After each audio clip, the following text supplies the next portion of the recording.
খামেনির শেষ বিদায়ে যে বার্তা দিল ইরান। খামেনির জানাজায় লাখো মানুষ, ছিলেন 3 ছেলে। গাজায় এবার ইহুদি বসতি সম্প্রসারণের তোড়জোড়। নতুন তেল পাইপলাইনের ঘোষণা কানাডার, বাড়বে জ্বালানি রপ্তানি। ইরানের সর্বোচ্চ নেতা আয়াতুল্লাহ আলী খামেনির শেষ বিদায়ের আনুষ্ঠানিকতায় বিভিন্ন দেশের ও সংগঠনের প্রতিনিধিদের সামনে কোরআন শরীফের ভিন্ন ভিন্ন আয়াত তেলাওয়াত করা হয়েছে। কূটনৈতিকভাবে তাৎপর্যপূর্ণ এ তেলাওয়াতগুলো নিয়ে সামাজিক মাধ্যমে ব্যাপক আলোচনা হয়।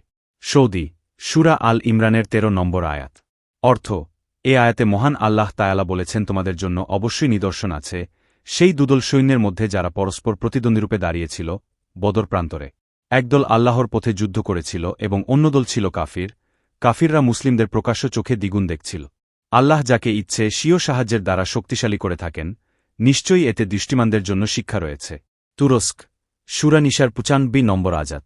অর্থ: এ আয়াতে জিহাদ ও আল্লাহর পথে আত্মত্যাগের মর্যাদা এবং যারা কোনো কারণ ছাড়াই ঘরে বসে থাকে তাদের পার্থক্যের কথা বলা হয়েছে। আফগানিস্তান সূরা আল ফাত। অর্থ: নিশ্চয়ই আমরা আপনাকে এক সুস্পষ্ট বিজয় দান করেছি। আয়াতের মাধ্যমে হুদায়বিয়ার সন্ধি এবং প্রতীকী রাজনৈতিক বিজয়ের বার্তা তুলে ধরা হয়। অন্যান্য অতিথি আন্তর্জাতিক সম্প্রদায়ের অন্যান্য দেশের প্রতিনিধিদের সামনেও আলাদা আলাদা বার্তা বহনকারী আয়াতগুলো তেলাওয়াত করা হয়। খবর ইরান ইন্টারন্যাশনালের। তেহরানের গ্র্যান্ড মোসাল্লা কমপ্লেক্সে রোববার প্রয়াত সর্বোচ্চ নেতা আলী খামেনির জানাজা অনুষ্ঠিত হয়েছে। ইরান ও অন্যান্য দেশ থেকে আসা লাখো শোকাতুর মানুষ জানাজায় অংশ নেন। ছিলেন পরিবারের বেশ কয়েকজন সদস্য।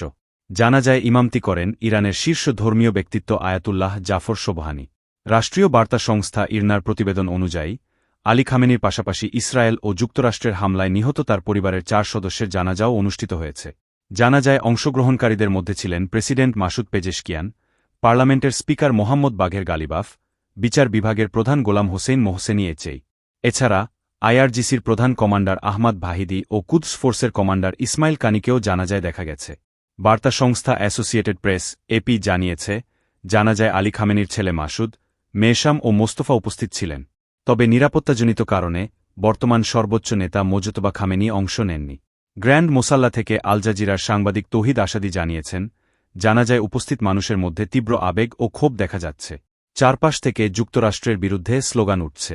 বলা হচ্ছে, আমেরিকা ধ্বংস হোক, ইসরায়েল ধ্বংস হোক। অনেকেই বলছেন, এই হত্যাকাণ্ডের প্রতিশোধ নেওয়া উচিত। খামেনিকে শেষ বিদায় জানানোর 7 দিনব্যাপী কর্মসূচি শুরু হয় গত শুক্রবার। সেদিন বিদেশি অতিথিরা শ্রদ্ধা জানান। সোমবার তেহরানে শোক মিছিলের আয়োজন করা হবে। মঙ্গলবার শিয়াদের পবিত্র নগরী হিসেবে পরিচিত কোমে স্মরণসভা হওয়ার কথা আছে। বুধবার উড়োজাহাজে করে খামেনির মরদেহ নেওয়া হবে ইরাকের নাজাফ ও কারবালায়। এই 2 শহরে ইমাম আলী ও ইমাম হুসাইনের মাজার আছে। আগামী বৃহস্পতিবার মরদেহ আবারও ইরানে ফিরিয়ে আনা হবে। এরপর নেওয়া হবে খামেনির জন্মশহর মাশহাদে। সেখানে ইমাম রেজার মাজারে তাকে দাফন করা হবে। মোজতবা খামেনি কোথায়? যুদ্ধ শুরুর পর থেকে মোজতবা খামেনিকে প্রকাশ্যে দেখা যায়নি। নিরাপত্তাজনিত কারণে তার অবস্থানের তথ্য গোপন রাখা হয়েছে। যুদ্ধের প্রথম দিনে হামলায় তিনি আহত হয়েছিলেন। যুক্তরাষ্ট্র ও ইসরায়েলের সঙ্গে যুদ্ধবিরতি শুরুর পর একাধিকবার গণমাধ্যমে বিবৃতি দিয়েছেন মোজতবা। তবে সেগুলো টেলিভিশনের উপস্থাপকরা পড়ে শুনিয়েছেন। সবশেষ হওয়া সমঝোতা স্মারকে তার অনুমোদন সংক্রান্ত একটি বিবৃতি গণমাধ্যমে প্রকাশ করা হয়। বর্তমান সর্বোচ্চ নেতার প্রতিনিধি হিসেবে ভারতে নিযুক্ত আয়াতুল্লাহ হাকিম এলাহি সম্প্রতি একটি সাক্ষাৎকারে বলেছেন, গত সপ্তাহে তিনি ইরানে ছিলেন। তখন মোজতবার সঙ্গে সাক্ষাৎ করেছেন এমন কয়েকজনের সঙ্গে তার আলাপ হয়। তারা জানিয়েছেন, মোজতবা প্রকাশ্যে আসতে চান, সাধারণ মানুষের সঙ্গে দেখা করতে চান, কিন্তু নিরাপত্তা ব্যবস্থা তাকে প্রকাশ্যে আসার অনুমতি দিচ্ছে না।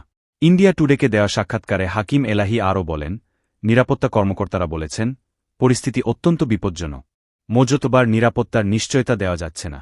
আমার মনে হয় এ কারণে তিনি প্রকাশ্যে আসবেন না। দীর্ঘদিন ধরে চলা রক্তক্ষয়ী সংঘাত ও ধ্বংসযজ্ঞের পর গাজা উপত্যকার অবশিষ্ট ভূখণ্ডে ও ইহুদি বসতি স্থাপনের পরিকল্পনা করছে তেল আবিব। সম্প্রতি উপত্যকায় নতুন করে ইহুদি বসতি সম্প্রসারণের ইঙ্গিত দিয়েছেন ইসরায়েলের প্রধানমন্ত্রী বেনিয়ামিন নেতানিয়াহু এবং অর্থমন্ত্রী বেজালেল স্মোট্রিচ। সম্প্রতি ইসরায়েলি অর্থমন্ত্রী জানিয়েছেন, তার মন্ত্রণালয় উত্তর গাজায় নতুন 3টি বসতি স্থাপনের রূপরেখা তৈরি করেছে। এখন শুধু প্রধানমন্ত্রীর সবুজ সংকেতের অপেক্ষা। এর পরদিনই একটি টেলিভিশন চ্যানেলে দেওয়া সাক্ষাৎকারে নেতানিয়াহু গাজায় বসতি স্থাপনের সম্ভাবনার কথা জানান। নেপথ্যে ইসরায়েলি নেতাদের ব্যক্তিগত স্বার্থ। গাজায় বসতি স্থাপনের এই আলোচনা মূলত ইসরায়েলের অভ্যন্তরীণ রাজনীতি এবং নেতাদের ব্যক্তিগত স্বার্থ রক্ষার কৌশল। সংবাদমাধ্যম জানাচ্ছে, আগামী নির্বাচনের আগে জনমত জরিপে বেশ পিছিয়ে রয়েছেন স্মোট্রিচ। কট্টর ডানপন্থীদের সমর্থন ধরে রাখতে এবং নিজের রাজনৈতিক অস্তিত্ব টিকিয়ে রাখতেই তিনি গাজায় বসতি স্থাপনের বিষয়টি সামনে আনছেন। অন্যদিকে নেতানিয়াহুর জন্য এই বাজি আরও বেশি নাটকীয়। একাধিক দুর্নীতির মামলায় বিচারের মুখোমুখি ইসরায়েলি প্রধানমন্ত্রী দোষী সাব্যস্ত হলে কারাদণ্ডের ঝুঁকিতে রয়েছেন। পাশাপাশি নিরাপত্তা ব্যর্থতা নিয়ে জনগণের ক্ষোভ ঢাকতে তিনি গাজা পরিকল্পনাকে রাজনৈতিক ঢাল হিসেবে ব্যবহার করছেন। ফিলিস্তিনি ভূখণ্ডে ইসরায়েলের বসতি অবৈধ। আল জাজিরা জানায়, আন্তর্জাতিক আইন অনুযায়ী অধিকৃত পশ্চিম তীর এবং পূর্ব জেরুজালেমে ইসরায়েলের বর্তমান বসতিগুলো সম্পূর্ণ অবৈধ। গাজায় ইসরায়েলি বসতি আরও সম্প্রসারণের পথ সুগম করতে ইসরায়েল এরই মধ্যে লাখো ফিলিস্তিনিকে বাস্তুচ্যুত ও হত্যা করেছে। একই সময়ে জাতিসংঘের বিশেষজ্ঞরা ইসরায়েলের বিরুদ্ধে গাজায় কৃত্রিম দুর্ভিক্ষ সৃষ্টির অভিযোগ এনেছেন। আন্তর্জাতিক প্রতিক্রিয়া। অভ্যন্তরীণভাবে বড় কোনো বাধা না থাকলেও আন্তর্জাতিক মহলের প্রতিক্রিয়ার কারণে এই পরিকল্পনা বাস্তবায়নে ইসরায়েলকে বেগ পেতে হতে পারে। তবে সমালোচকদের মতে, যুক্তরাষ্ট্রের অবিচল সমর্থন এবং ইউরোপের সঙ্গে অর্থনৈতিক সম্পর্কের কারণে ইসরায়েল কখনোই আন্তর্জাতিক সমালোচনার তোয়াক্কা করে না। অতীতে ওসলো চুক্তির পর ফিলিস্তিনে বসতি সম্প্রসারণ হলেও পশ্চিমাদের পক্ষ থেকে কার্যকর কোনো পদক্ষেপ দেখা যায়নি। পশ্চিম তীরে শরণার্থী শিবিরে ইসরায়েলি অভিযান। গাজার বাইরে অধিকৃত পশ্চিম তীরের নাবলুস, তুবাস ও আলফারা শরণার্থী শিবিরেও অভিযান চালিয়েছে ইসরায়েলি বাহিনী। গতকাল শনিবার আল জাজিরা জানায়, নাবলুস থেকে 2 ফিলিস্তিনি তরুণকে গ্রেপ্তার করার পাশাপাশি বিভিন্ন বাড়িতে তল্লাশি চালানো হয়েছে। প্রতিদিনের এই অভিযানের সঙ্গে যুক্ত হয়েছে ইহুদি বসতি স্থাপনকারীদের নিয়মিত হামলা ও সম্পদ ধ্বংসের ঘটনা। এদিকে জাতিসংঘের স্বাধীন আন্তর্জাতিক তদন্ত কমিশনের একাধিক প্রতিবেদনে গাজায় ইসরায়েলি গণহত্যার স্পষ্ট প্রমাণ তুলে ধরা হয়েছে। তবে 2 বছর ধরে চলা এই নৃশংসতা, শিশুদের লক্ষ্যবস্তু করা ও দুর্ভিক্ষ সৃষ্টির লাইভ ভিডিও ফুটেজ থাকার পরও পশ্চিমা শাসকরা একে গণহত্যা বলতে বা জবাবদিহি নিশ্চিত করতে অস্বীকৃতি জানাচ্ছেন। কানাডা সরকার ও আলবার্টা প্রদেশ যৌথভাবে দেশটির পশ্চিম উপকূল পর্যন্ত নতুন একটি তেল পাইপলাইন নির্মাণের পরিকল্পনা ঘোষণা করেছে। এই উদ্যোগের লক্ষ্য যুক্তরাষ্ট্রের বাজারের ওপর রপ্তানি নির্ভরতা কমিয়ে এশিয়ার ক্রমবর্ধমান বাজারে কানাডার জ্বালানি রপ্তানি বাড়ানো।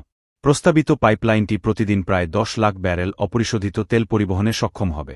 এটি আলবার্টা থেকে ব্রিটিশ কলাম্বিয়ার প্রশান্ত মহাসাগরীয় উপকূল পর্যন্ত বিদ্যমান ট্রান্স মাউন্টেন করিডোরের বেশিরভাগ অংশ অনুসরণ করবে।